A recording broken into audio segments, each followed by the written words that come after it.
இந்த தேர்தல் களமே பாத்தீங்க அப்படின்னா முதல்வர் சொல்வது போல தமிழ்நாடு வர்சஸ் டெல்லி. சார் பயப்படாதீங்க சார். இப்ப நான் ரொம்ப நல்லா இருக்கேன். அன்னைக்கு ஏதோ தெரியாதனமா சில தவறுகள் நடந்து போச்சு. துணிச்சலை மனத்திலே வளர்த்தவன் இந்த தேர்தல் களமே பாத்தீங்க அப்படின்னா முதல்வர் சொல்வது போல தமிழ்நாடு வர்சஸ் டெல்லி. டெல்லி எங்க வந்துச்சு? தமிழ்நாடு வர்சஸ் பாஜக. பாஜக எங்க வந்துச்சு? ஆஹா, இவன் மண்டை குழம்பி மெண்டலாகி வந்திருக்கானா இல்ல போர் அடிக்குதுன்னு டைம் பாசிங் பண்றானா? Aryan versus Dravidian. ஒரு ராகுல் காந்தி யார் யார் திராவிடரா? எவரா எல்லா ராகுல் காந்தி யார் யார் திராவிடரா? அடிக்கடியா ஒரு மனுஷன் கிராஸ் பண்ணுவா. ஒரு ஆர்டரா ஃப்ளோவா போய்கிட்டு இருக்கல. கூட கூட பேசினா மறந்துட மாட்டானா? இந்த மேடையே பாத்தீங்கன்னா எம்.கே. Stalin versus others.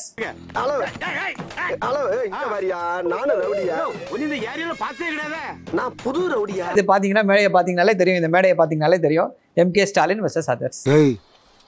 இவன் சரியான பைத்தியம் இல்ல, சரியாகாத பைத்தியம்டா. இவர்களுக்கெல்லாம் எதையாவது சொல்லி எப்படியாவது திமுக எதையாவது சொல்லுங்க. நீங்க சொன்னது சொல்லுங்க. ஆரியன் வெர்சஸ் திராவிடன் சொன்னீங்க. ராகுல் காந்தி ஆரியரா திராவிடரா? ஆஹா, வலைய விரிக்கிறா வம்பளுக்குறானே. வாயை கொடுத்து வாயில உன்னோட ஊர் வச்சிடக்கூடாதா சாமி? ராகுல் காந்தி எதற்காக நிற்கிறார்? ராகுல் காந்தி வந்து ஆரியரா திராவிடரா? ஓஹோ, எனக்கு நிறைய வேலை இருக்குன்னு தெரிஞ்சுக்கிட்டு வலுக்கட்டாயமா வம்பளுக்குறானே. ஆரியரா இருக்கட்டும் திராவிடரா இருக்கட்டும், ஆரியரா திராவிடரா? எந்த ட்ரெண்ட்ல பேசினாலும் எந்த ரூட்ல போனாலும் விடவே மாட்டேங்கிறானே. நான் என்ன பண்ண? அவர் எதற்காக நிற்கிறார்? ஆரிய சித்தாந்தத்திற்காக நிற்கிறாரா, திராவிட சித்தாந்தத்திற்கு கை தூக்குகிறாரா என்பது முக்கியமான கேள்வி. பீகார்ல போய் யாருக்கு நிக்கிறாரு? எப்படி பேசினாலும் கேட்டு போறானே. பீகார்ல யாருக்கு? வெஸ்ட் பெங்கால் யாருக்கு? பீகார்ல காஸ்ட் சென்சஸ் வேணும். யூபில எல்லா யாருக்கு? எல்லா இடத்துலயும் அவருடைய கோரிக்கை என்ன? காஸ்ட் சென்சஸ் வேணும் அப்படின்னு சொல்லி சொல்றாரு. இடஒதுக்கீட்டை ஜாஸ்தியாக்கணும் அப்படின்னு சொல்லி கேக்குறாரு. உணர்ந்தீங்களா? இப்படி குண்டக்க மண்டக்க பேசினா ஒரு மனுஷன் என்னதான் பண்ண முடியும்பா? காஸ்ட் சென்சஸ் ஒன்றிய அரசு தான் கொண்டு வர முடியும். பீகார்ல யார் கொண்டு வந்தா? பீகார்ல கொண்டு வந்தது பீகார்ல காஸ்ட் சர்வே. கர்நாடகால யார் கொண்டு வந்தா? Cost survey. தெலுங்கானால யார் கொண்டு வந்தா?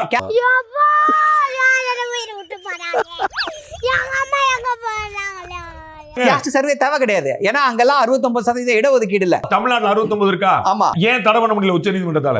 ஏன்னா நம்ம வந்து கொண்டு போய் சேர்த்துட்டுமே 10th ஸ்கெட்யூல்ல சேர்த்துட்டுமே.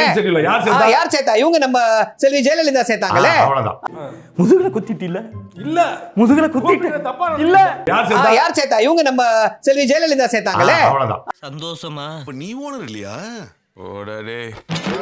அப்படிதானே சொன்னா பைபிள பொய் சொல்லிட்டான் போல இருக்கு. சமூக நீதி, இடஒதுக்கீடு எல்லாத்துக்கும் போராடுறோம்னு சொல்றது யாரு? செஞ்சது யாரு? நீங்க தான் சொன்னீங்க.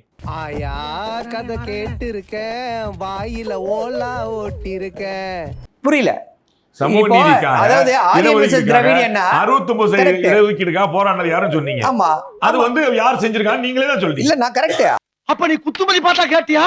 நானா தான் ஓடிட்டனா? இதுக்கு பேர் தான் போட்டு வாங்குறது. மாற்று ஒரு கருத்துமே கேள்வி வேண்டாம். நான் 100 தடவை கேட்டேன். Absolutely. ஒரு தடவை கேட்டுறேன். எஸ். நக்கல்யா அவனுக்கு. பெரம்பலூர் பாராளுமன்ற தொகுதி பட்டியலினத்துக்கு இருந்துச்சு. அப்ப ஆர் ஆசாங்க போட்டிட்டார். அது பொது தொகுதியா மாற்றப்பட்டுச்சு. உடனே அவரை ஷிஃப்ட் பண்ணி நீங்க ஊட்டிக்கு அனுப்பிட்டீங்க. ஏன் பெரம்பலூர் காரத்துக்கு ஊட்டிக்கு அனுப்புனீங்க?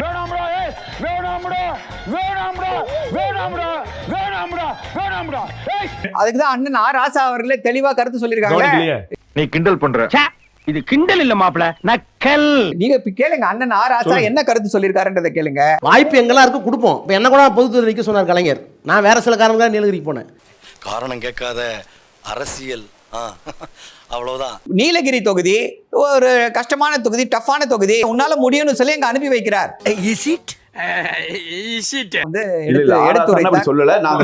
அதே நீலகிரிக்கு ஓடினாருன்னு அங்க தேயிலை தோட்ட தொழிலாளர் இருக்காங்கல்ல, அவங்களுக்கு ஏதாவது உதவி பண்ணலாமா? நம்ம முன்னோர்லாம் அங்கதானே கஷ்டப்பட்டாங்க தான் அங்க போனேன். உண்மையா சார் இது? ஆமா. உண்மையா சார் இது? ஆமா. இப்படிலாம் கேட்டா அது பொய்யாயிடாது. தம்பி, ஒரு மனுஷன் போய் பேசலாம், ஆனா ஏக்கர் கணக்கில் எல்லாம் பேசக்கூடாது. அது எப்படா நெஞ்சில கொஞ்சம் கூட ஈரம் இல்லாம இவ்வளவு பெரிய பொய் சொல்ற? ஒடுக்கப்பட்ட இந்துக்களுக்காக குரல் கொடுக்கக்கூடிய ஒரே இயக்கமாக யார் இருக்கா அப்படின்னா திமுக மட்டும்தான் இருக்கிறது. Plastic open. இந்துவாக இருக்கிற வரை சூத்திரன், சூத்திரனாக இருக்கிற வரை நீ விபச்சாரியின் மகன். எத்தனை பேர் விபச்சாரி மகனாக இருக்க விரும்புகிறீர்கள்? ஒடுக்கப்பட்ட இந்துக்களுக்காக குரல் கொடுக்கக்கூடிய ஒரே இயக்கமாக யார் இருக்கா அப்படின்னா திமுக மட்டும்தான் இருக்கிறது. என் நெத்திய நல்லா பாருங்க, இதுல கேனப்பைய அப்படின்னு எழுதி இருக்கா? இல்ல. அப்ப நான் என்ன இழிச்ச வாயனாடா? உங்க திராவிட இயக்க பட்டியல அதிமுக தாவேக எல்லாம் வருமா வராதா? அது கண்டிப்பாக அதிமுக வராது. 69 இடஒதுக்கீடு 9th ஷெட்யூல் கீழ வச்சவங்க வந்து வர மாட்டாங்க. நான் வந்து ஒரே ஒரு டவுட் தான் உங்ககிட்ட கேட்கணும். சூப்பர்ண்ணே கேளுங்க. சோறு திங்க வேற எதுவும் கேக்குறீங்க? என்ன கேக்குறா? இடபிள்யூஎஸ் கோட்டா ஏன் தமிழ்நாட்டிற்கு வரக்கூடாது அப்படின்னா அது வெறும் உயர் ஜாதி இந்துக்களுக்கான இடஒதுக்கீடு. காங்கிரஸ் ஆளக்கூடிய மாநிலத்தில் இடபிள்யூஎஸ் உண்டா இல்லையா? காங்கிரஸ் பத்தி எங்களுக்கு கவலை இல்ல. என்னன்னு ஒரு சின்ன பையன் வந்து உங்களுக்கு காங்கிரஸ் பத்தி எங்களுக்கு கவலை இல்ல. கேட்டு பேசாம இருக்கீங்க. நான் கேட்காத மாதிரி இருக்கல, அதே மாதிரி நீயும் கேட்டும் கேட்காத மாதிரி. கங்கையில இஃப்தார் விருந்து சாப்பிட்டாங்களாம், அதுக்காக 14 இஸ்லாமியர்கள் கைது செய்யப்பட்டிருக்கிறார்கள். மக்கள் உண்மையை தெரிஞ்சுக்கணும், கொஞ்சம் பாருங்க. படகிலேயே அவர்கள் சிக்கன் பிரியாணி சாப்பிட்டு விட்டு எச்சில் எலும்பு துண்டுகளை கங்கை நதியிலேயே கொட்டியதாக தெரிகிறது. இல்லங்க, நானும் இல்ல சார், விளையாட்டுக்கு தான் நானும் சொல்றேன். விளையாட்டுக்கு கேட்டாலும் இதான ரூல் தானே சார். கேட்போம். ஒண்ணுல இங்க போட்டிடுறது பாஜக. அந்த மதவாத சக்தி தமிழ்நாட்டுக்குள்ள அதிமுகவின் மூலமாக நுழைய கூடாது. ஒரே நிமிஷம்,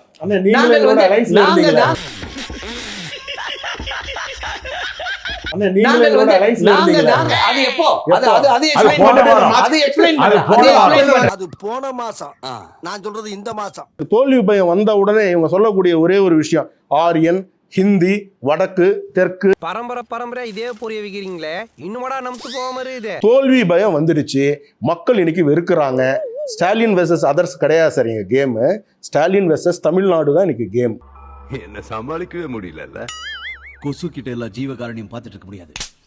2021 நீங்க கொடுத்த தேர்தல் வாக்குகள் அள்ளி வீசப்பட்ட வாக்குறுதிகள் ஆக்சுவலா எத்தனை % தான் நீங்க நிறைவேற்றினீங்க? 505 வாக்குறுதிகள்ல 404 வாக்குறுதிகள். ஏன் அப்படி புழுகனி பள்ளி பிறந்தவனே? 517 505 420 வச்சுக்கோங்க கரெக்டா.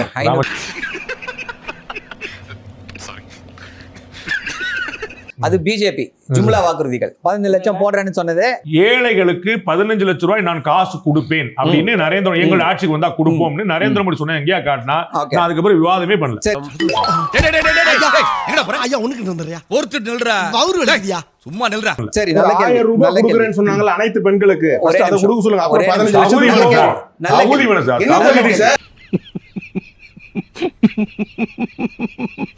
15 லட்சம் ரூபாய்க்கு மோடி அவர்கள் என்ன பேசினாரு? நான் சொல்லுவேன், காமராஜர் அந்த காலத்திலே சத்துணவுல இருந்து எல்லா திட்டமும் போட்டு ஸ்கூல் ஆரம்பிச்சாரு. அப்படி இந்த மாதிரி தற்கொலை படிக்காம ஏன் உசுரம் வாங்க? இப்ப தமிழ்நாடு வந்து ஒரு சிறப்பான நிலையில முன்னோக்கி சென்று கொண்டிருக்கிறது. திமுகவுக்கு ஏன் வாக்களிக்கணும்? திமுகவுடைய ஆட்சி ஏன் தொடரணும்? திமுகவுடைய ஆட்சி ஏன் தொடர வேண்டும் அப்படின்னா, கொலை, கொள்ளை, கற்பழிப்பு, பாலியல் பலாத்காரம், சங்கிலி பருப்பு, தாலி அரிப்பு என்று இந்த சட்டம் ஒழுங்கு ஒரு மோசமான நிலையில நடந்து கொண்டிருக்கிறது. அந்த பையனுக்கு பயம் இல்லை. அந்த இனாம்